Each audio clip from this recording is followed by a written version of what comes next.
Hey there, I'm Kim, and this is the Executive Assistant Playbook. Today, we are continuing our discussion about interviews and what I think are great questions to ask your potential employer or recruiter in an interview. So, like I said in the last session, I think it is incredibly important for you to come to the table with questions.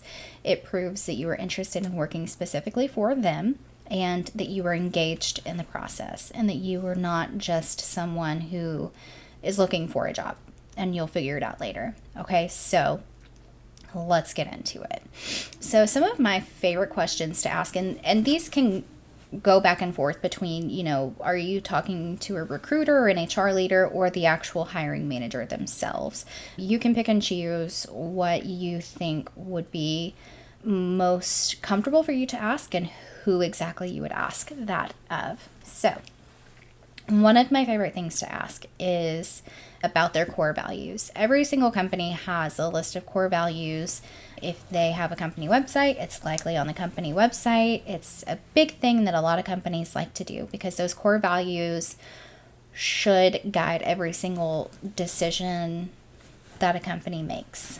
So when you do your research, because like I said in the last video, we are doing our research and we are preparing for this interview and we are showing up and we are showing out. The core values that you find on that website, I think it's very important to ask which one of those resonates the most with them. I also think it's good for you to have your own answer so you can have an actual discussion about it. And the only reason is it's not like your answer has to match with their answer. That's not the reason why I want you to do this. The reason I want you to do this is because it will show you how invested they are in those actual core values and if they operate with those core values. Because if they have no idea what their core values are as a company, I'm not saying it's a red flag, but it certainly isn't a green one. So that is a proceed with caution kind of thing. So I do think it's really important, but it also shows, again, that you did your research and that you are very interested in working for that particular company and that team. So also, I love to know what they like most about working at the company.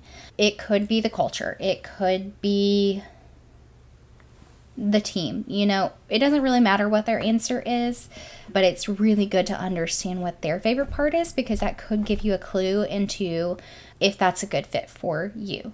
Another question that I think is really important is, is there already a team of admins in place? And if so, how well do you think that they work together? Now, no one's just going to spill the tea on this situation. Like, they could have a team of admins. They could be all arch enemies. No one will ever tell you, but it is an important question to ask. So what to look for here is there collaboration between the assistants? Or do the assistants stay within their own silos? So I will tell you, if you don't already know, being able to work well with the fellow assistants within an organization is going to be imperative to your success. So if all the admins kind of work within their own silos, that could just mean that it would be harder to get your executive on another executive's calendar, or it could mean that the teamwork just isn't there or the collaboration isn't there. If someone freely says that the team is very supportive of each other and very collaborative, green flag. We love collaborative admins.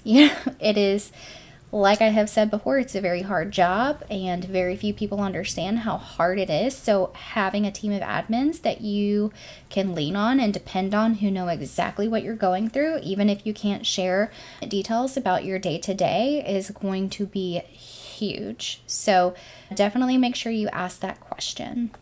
Next, is there an opportunity for growth if I were to see a role or project I'm interested in?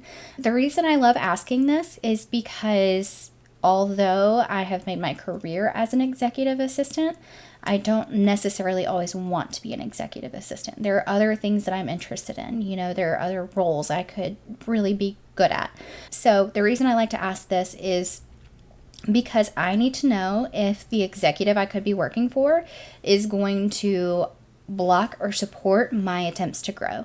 Sometimes executives could latch so hard onto their executive assistants that they're not allowed to go do anything else. And if that person wants to grow, then that means they could end up leaving that company. And so you want to be able to have this relationship with your executive or executive team where they're going to encourage your growth, whether that is just as, a more powerful support system for them, or if they're willing to let you grow in a different role in the future if that's a better fit for you. So it's very important to ask if there has ever been an executive that did not like their EAs growing, then I have automatically known that it was not the right fit for me. So next question.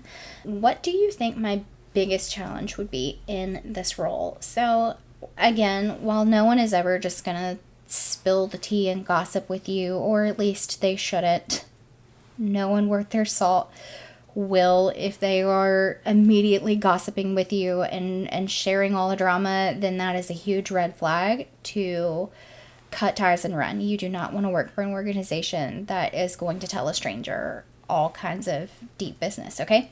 But what you could glean from that information is, related to the executive. Like, are they hard to get a hold of, or do they travel a ton and it's hard to manage their schedule because they travel a ton?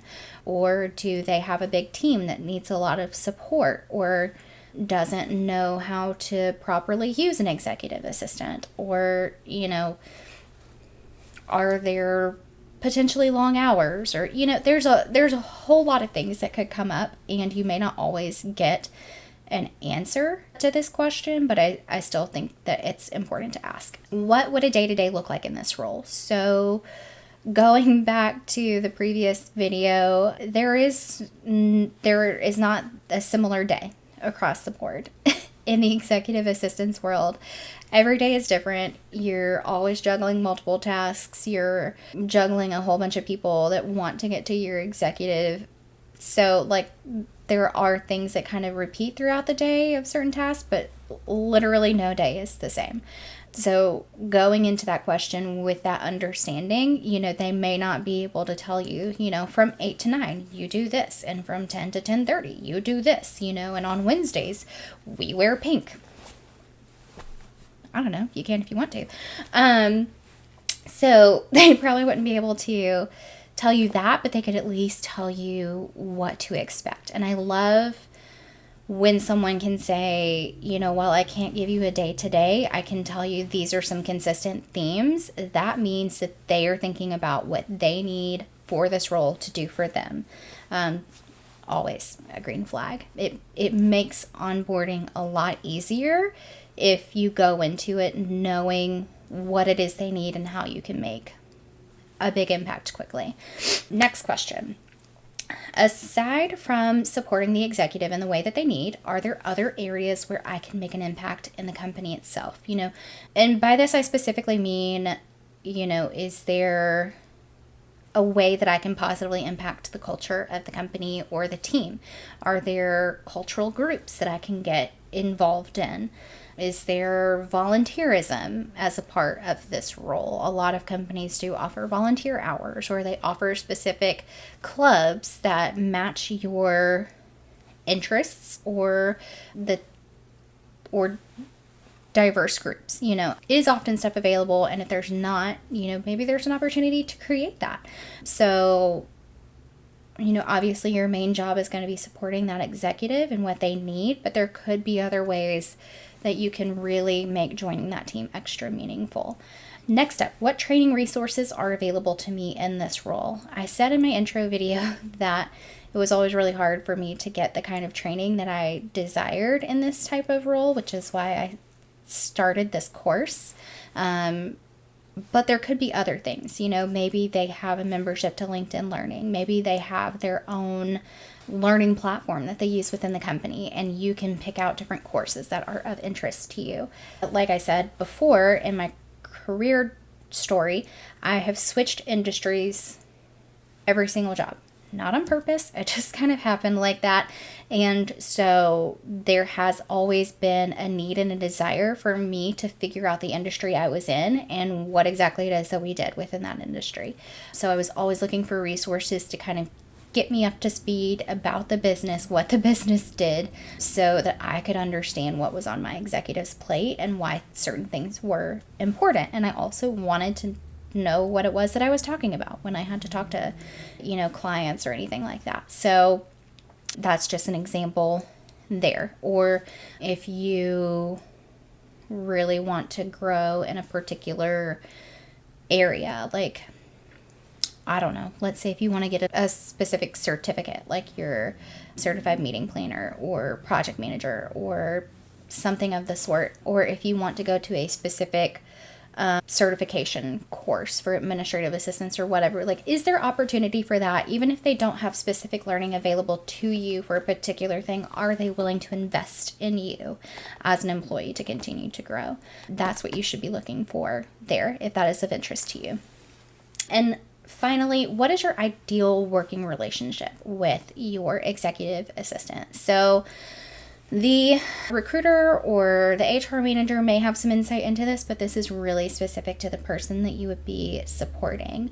So I will say that a great executive assistant knows when and where to push back in a diplomatic manner, not a bossy person manner, a diplomatic manner. But not all executives want this, even if they need it. There are some executives out there who just prefer to have a yes person in their corner. And while I don't think that's the most strategic way that you can go about this role, there just are executives that want that. And so I think it's really important for you to know that going in. If you really want to just be someone who is very tactical and gets things done for an executive as they want it, then that could be a great fit for you. But if you're someone who really likes to strategize and help your executive grow, then being a yes person is not going to work for you. I definitely like to push back here and there when it's necessary, because I know the executive schedule, I know their priority list, I know what the team has to get done. Like, I have all of this knowledge in my head of everything that needs to happen. And if that executive starts to overbook themselves or overcommit themselves or is running back on a deadline, then it's my job to keep everything on track. And so that's how I view my role as an executive assistant. And that's the type of executive that I want to work for, that's going to allow that kind of true partnership. So I think that's something that's really important for you to know going into it. I did say that was the last question, but I do think it is always important and fun to ask a fun personal question. It may not always go over well, but also it could help show your personality. Like, one time, I think I was actually really struggling and figuring out, I felt like I didn't have enough questions. And so just out of the blue, I asked this guy. I worked with him for over 6 years. He's one of my favorite people on the planet. And I'm not saying that this got me the job, but it definitely made him pay attention to who I was. It was the very last question. I didn't know what to ask. And I was like, so tell me, what's your favorite pizza topping? Literally, it has nothing to do with the job. Literally nothing. But he was so shocked and so impressed. And again, I don't think that that's why I got the job, but we still joke about it to this day, even though we no longer work together, unfortunately. So it was fun. It showed my personality. It showed that, I was not all business and that we could talk about fun things. So if you feel comfortable, if you think the situation calls for it, maybe say something fun like that as well to close out an interview. I think it's always great to have a positive ending, even if it's not going to be the right fit. So I hope that helps you prepare even further for your interviews. Always remember that this is also about finding the right fit for you, and not just getting a job, not just joining a company, not just getting a particular salary, but knowing that this is the right fit for you, because you will spend at least 40 hours of your life with these people. So you want to make sure that you are protecting yourself, protecting your mental energy, your personal energy, and that you are doing something, or at least working for people that you really do enjoy. So never forget that, okay? I believe in you. I think you're amazing. You're going to do great. And I am so excited to hear about all of your success. So like and subscribe for more videos in the future. And I'll see you here next time. Okay, bye.